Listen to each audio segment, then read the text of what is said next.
My name is Alina. I was born 12 years after my oldest sister, Sarah, and 10 years after my sister, Emma.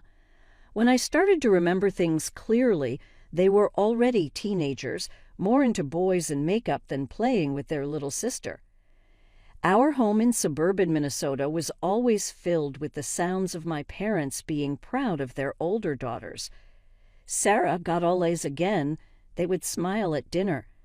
Emma got on the cheerleading team, and they would tell everyone who would hear. I would sit there, moving peas around on my plate, feeling invisible in my own home. I recall the day Sarah came home with her first boyfriend when she was 16. I was only 4, looking through the banister as this tall boy with spiky hair nervously shook hands with my dad. Emma began dating when she was 15, not too far behind. They were both really pretty, really sure of themselves, and everything I wasn't. "Elena, finish your homework," Mom would say, not really looking at me while she helped Sarah choose prom dresses or talked about college applications with Emma. I learned early to take care of myself, to do my own thing, and not to need the attention that was always on my sister's successes. Did you hear about it?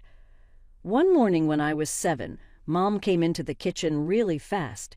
Sarah was accepted to Northwestern. I had celebratory pancakes after the news, sitting in my usual spot, feeling invisible as always.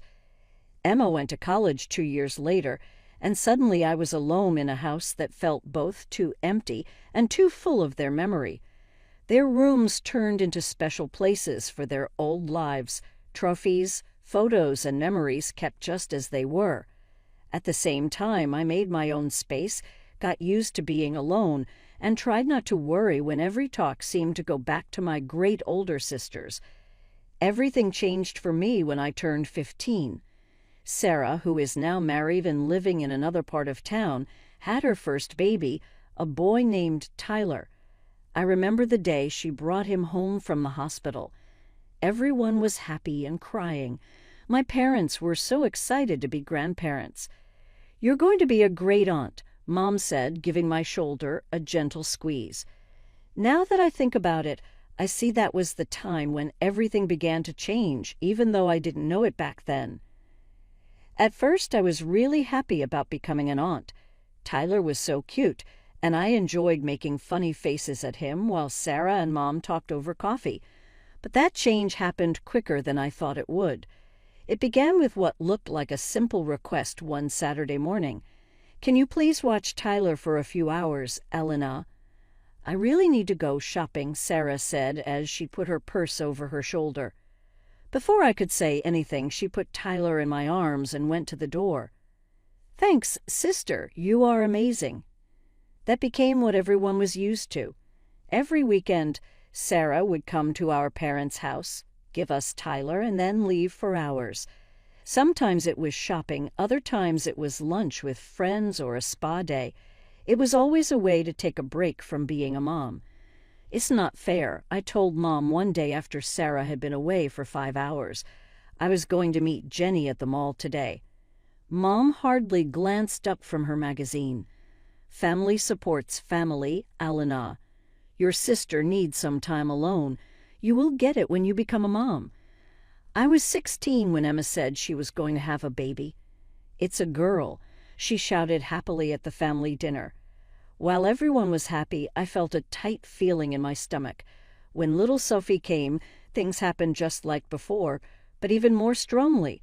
My weekends were busy with 3-year-old Tyler and baby Sophie. Helping a little kid build block towers while keeping a crying baby calm is not as fun as it seems. What about homework?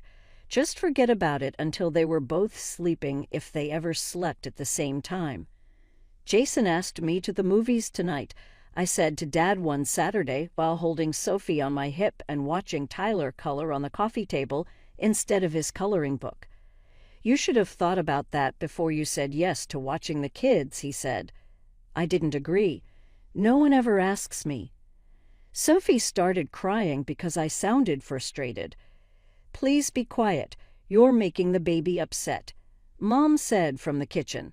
"Stop being selfish. Your sisters need this help." I began to use my free time in the school library to look up colleges, not just any colleges, but those that are far from home.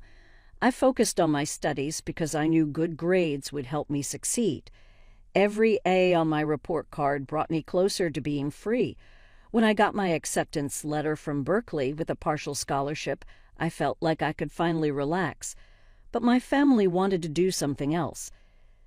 The community college here has a good business program, Sarah said during what they called a family council, but I thought it was more like an intervention. You can stay at home, save money, and help with the kids, Emma said cheerfully, as if that was a good reason. I glanced around our living room at their eager faces, Mom, Dad, Sarah, Emma, and Grandma Rose, who had been surprisingly quiet during the talk. Actually, Grandma Rose said, breaking the tension, "I think Berkeley is just right for Elena." Everyone looked at her. "That program is just right for her future job, and your grandfather's education fund will help pay for what the scholarship doesn't cover." I really wanted to hug her at that moment. The family meeting finished with my parents and sisters giving me disappointed looks, but I didn't mind. For the first time in a long time, I felt like I could see my future clearly, and it didn't include being everyone's free babysitter. College life was amazing. I had a dream about that and more. My dorm room turned into my safe space. My classmates turned into true friends, and for the first time in a long time, my weekends were free for me. No crying babies, no sticky-fingered toddlers, just me and what I decide. But you can't fully avoid family duties, especially during the holidays. I wanted to visit less, but I had to go for Thanksgiving and Christmas.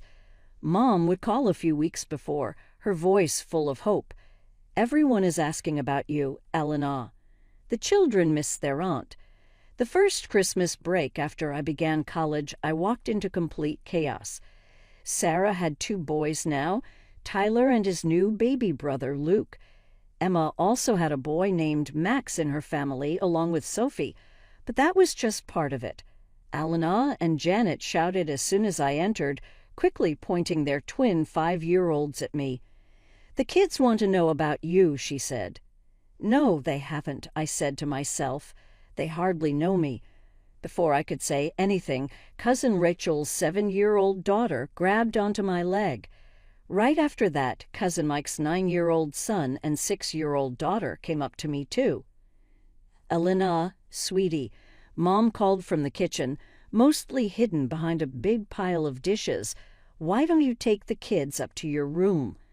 I will bring some snacks later."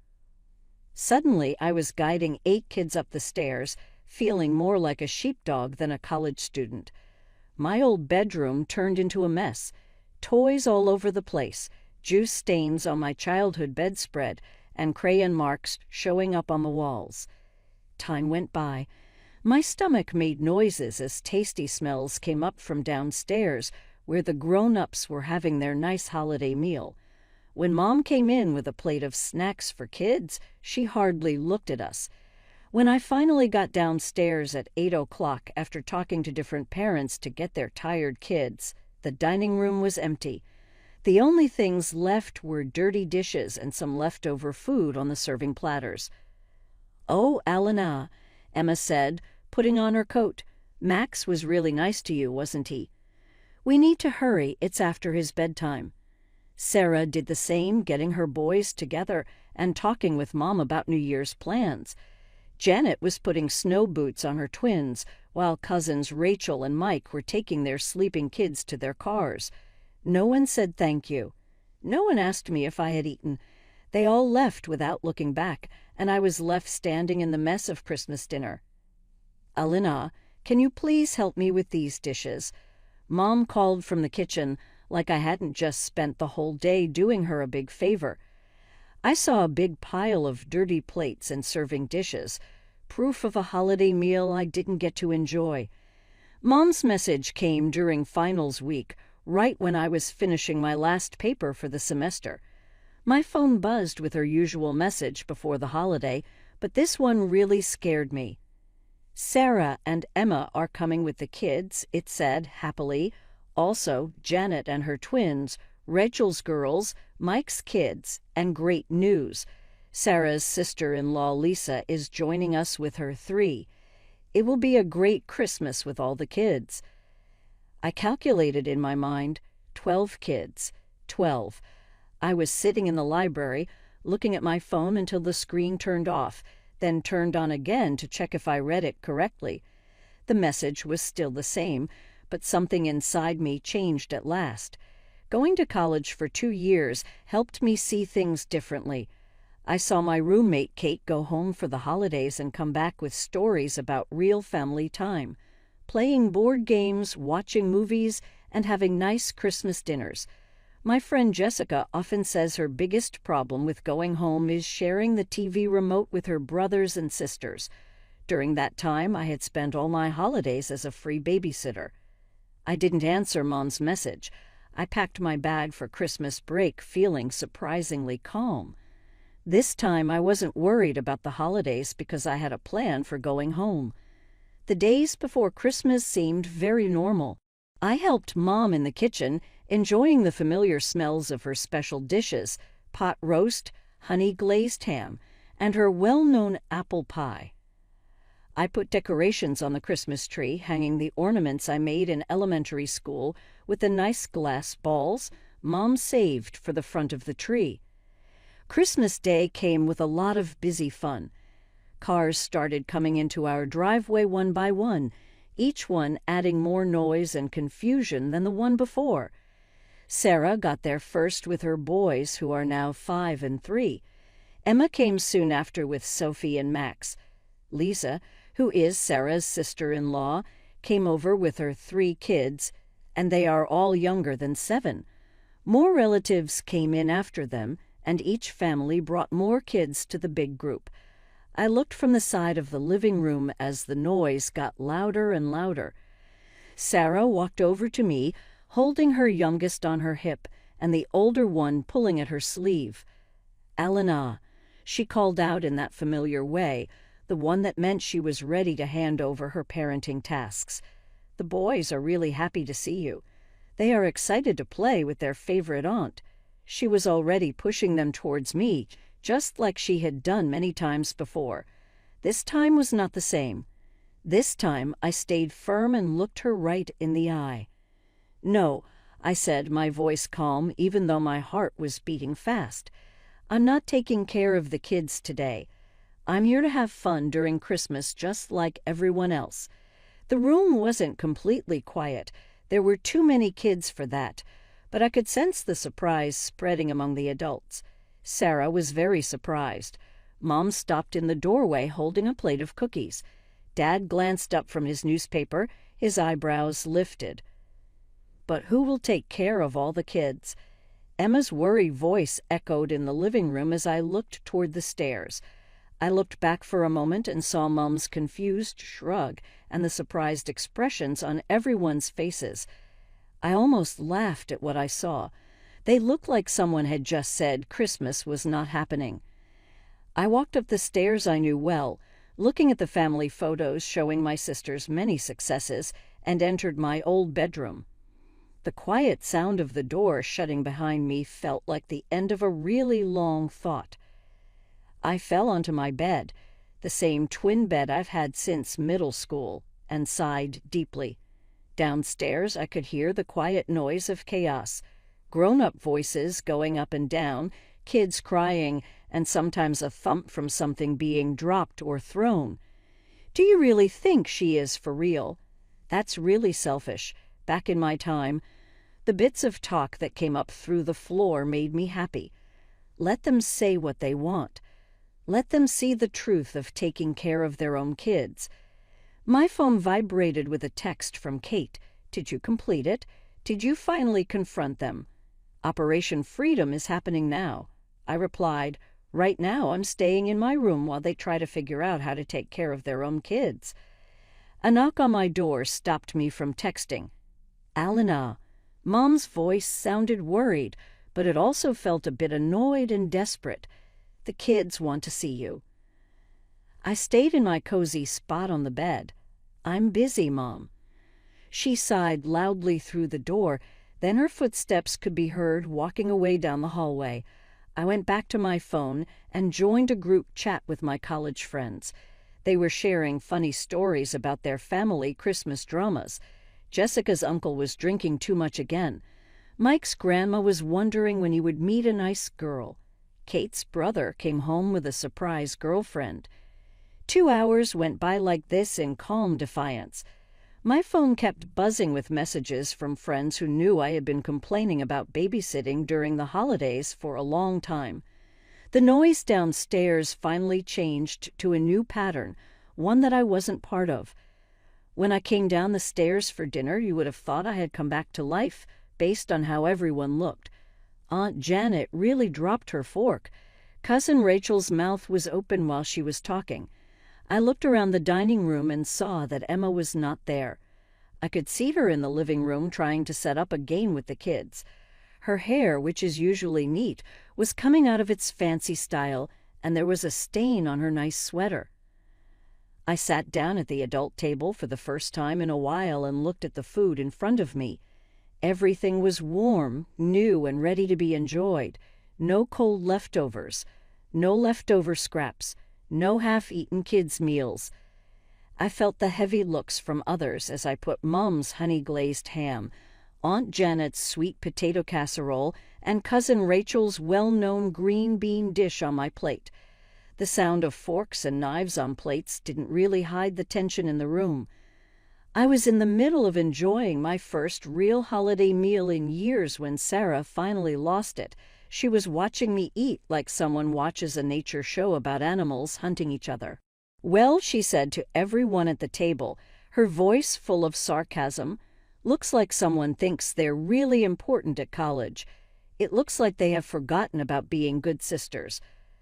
I slowly enjoyed my spoonful of mashed potatoes, carefully licking the spoon before I answered. The food was really good when you ate it fresh. "It's funny how sisterly duties work," I said, keeping my voice steady and calm. "I don't recall seeing free babysitter in any sisterhood guide. Could you show me that chapter right after the part where parents should watch their own kids?" The surprised breaths around the table were funny, but they felt real. Aunt Janet really held onto her pearls tightly. I didn't know people actually did that in real life, not just in movies. Cousin Rachel became very focused on her green beans, while Uncle Mike looked like he wanted to hide in his dinner roll. Mom and Dad shared a glance that showed they were unhappy but didn't want to make a fuss. Dad's fork was stopped in the air, and Mom's smile looked a bit stiff. But instead of the talk I thought I would get, Mom cleared her throat and asked Uncle Mike about his new job. The talk started again, but everyone kept looking at me like they thought I would suddenly grow another head. I just kept eating, enjoying every bite of food that wasn't touched by little hands or gotten cold, while I changed diapers. About 20 minutes into dinner, Emma showed up in the doorway looking like she had just come from a tough fight. Her Christmas sweater now had what seemed like juice stains along with the earlier mystery substance, and her hair had totally come undone from its nice updo. "Sarah," she called, sounding a bit worried, "could you?" Sarah gave me one last angry look before getting up from the table. The sisters switched places, and Emma almost fell into the empty chair. She looked really tired, the kind of deep tiredness I had felt every holiday for years. Emma filled her plate without thinking, but she kept giving me a dirty look between bites. I looked at her and shrugged, then went back to enjoying my food. After I finished my meal, which had 2 pieces of Mom's apple pie, something I had never enjoyed before, I quietly left the table. Everyone accepted it. I wasn't asked to help with the cleaning. No one asked me to take a shift with the kids. The morning light came through the living room windows as I walked downstairs, feeling happy for my calm Christmas evening. That feeling went away as soon as I saw them. Mom, Dad, Sarah, and Emma all sitting together in a clear ambush setup. Sarah was quick to act. "What kind of performance was that yesterday?" she said, her voice very harsh, making us seem like bad parents in front of everyone. I sat down in a comfy chair, feeling surprisingly relaxed. How did it go? Are you saying I just want to enjoy Christmas like everyone else? I'm really tired of being the babysitter who doesn't get paid or appreciated, while everyone else enjoys a real holiday. But you didn't say anything before, Mom said, looking confused. I just had to laugh. Did you never complain? I've been saying things for a long time, Mom, but it was just too easy to not listen to me, right? It's really simple to keep taking advantage of the nice little sister who never causes trouble. They all began to talk at the same time, their voices mixing together with accusations and reminders about being sisters and family responsibilities. Dad kept saying how much they had helped me over the years. Mom talked about how well they raised me, and my sisters switched between making me feel guilty and being really mean. I waited for them to calm down before talking again. They aren't my kids, I said softly, but with certainty. I didn't have them myself. I didn't choose to have them. It's your job to take care of them, not mine, especially during the holidays when I also want to relax. That's when Sarah used what she believed was her best move. She got up, her face red with anger. Maybe it's time for someone to show you what gratitude means. Let's see how you do without Mom and Dad helping with your college fees. The room became quiet. I saw Mom and Dad look at each other with surprise, clearly not expecting this idea. But instead of the panic Sarah thought I would show, I felt a weird sense of relief. At last, everything was clear. I got up slowly. Actually, Sarah, Grandma has been paying my school fees from Grandpa's education fund. It's the fund he created for all his granddaughters, the same one that helped you with nursing school and Emma with business school. And even if that wasn't true, I have a partial scholarship. Also, I'm not scared to work to take care of myself, like some people are. I didn't wait for them to reply. I just turned and went upstairs. I packed my bags in under 10 minutes. I have learned to pack light when I travel. When I came back down, Mom and Dad began calling for me. Their voices sounded both angry and worried, but I didn't want to talk anymore. I stepped out the front door, letting it shut behind me while they complained and argued. The cold winter air nipped at my cheeks as I walked to my car, but I hardly noticed it. The ride back to campus was surprisingly calm. As I drove further from home, I started to block their numbers. Mom, Dad, Sarah, Emma. Every time I tapped my phone screen, it felt like I was breaking another link in a chain I didn't know was holding me back. My dorm room greeted me back with its nice simplicity. No toys on the floor, no sticky marks on the windows, and no loud kids asking for attention. Only my books, my laptop, and my own ideas. January went by quickly with new classes and calm weekends. February had snow and no family drama, which was nice. I focused on my studies, made plans with friends, and for the first time in a long time, I felt like I was really living my own life instead of just being in the background of others. One cold Saturday morning in late February, I looked out my dorm window and saw my family, Mom, Dad, and Emma, standing in the parking lot. They looked unsure and a bit lost among the students hurrying to and from classes. I thought about acting like I wasn't home, but the way they were moving made me stop and think. They seemed different, smaller in a way, less like people in charge and more like folks who had traveled 4 hours to fix a mistake. I saw them in the lobby. Emma was the first to speak. "Would you like us to buy you a coffee? We want to chat." The cafe on campus was calm that morning. We sat at a table in the corner, steam coming up from our cups. The quiet was full of things that were not said. Mom was the first to say it. "We've thought a lot," she started, her fingers nervously running along the edge of her cup. "After you went, we had some really long talks as a family, very long talks." Emma looked at me and said, "Alina, we made a mistake. Everyone. We used you for years and told ourselves it was family duty to feel better about it. Dad made a noise in his throat. We didn't see, or maybe we didn't want to see, how unfair it was. You should have your own holidays and your own time. You should be treated like an adult, not just the family babysitter. I took a big drink of my coffee and thought about what they said. How is Sarah? Emma let out a sigh. Sarah. She is still thinking about it. She is just like that. She finds it hard to say when she's wrong. But the other people we want to improve. Things are going to change now. Mom said, I won't push the kids on you anymore. Don't worry about giving up your holidays anymore. We want you to come home because you want to, not because you have to take care of the kids. I looked at their faces.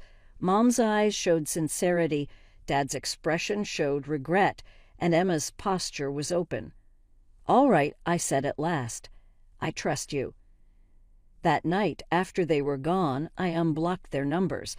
In just a few minutes, I got a text from Emma. I really miss you, little sis, this time for sure. The next months brought a different routine. I went home a few weekends, and it was nice. When Emma had her kids with her, she either looked after them herself or got a babysitter. Mom gave up on planning family time because it always ended with me taking care of a bunch of kids. Sarah and I have not talked yet. Sometimes I see her posts on social media, photos of her boys getting bigger so quickly. I hope that someday she sees her mistake and contacts me first. For now, I'm okay with the space between us.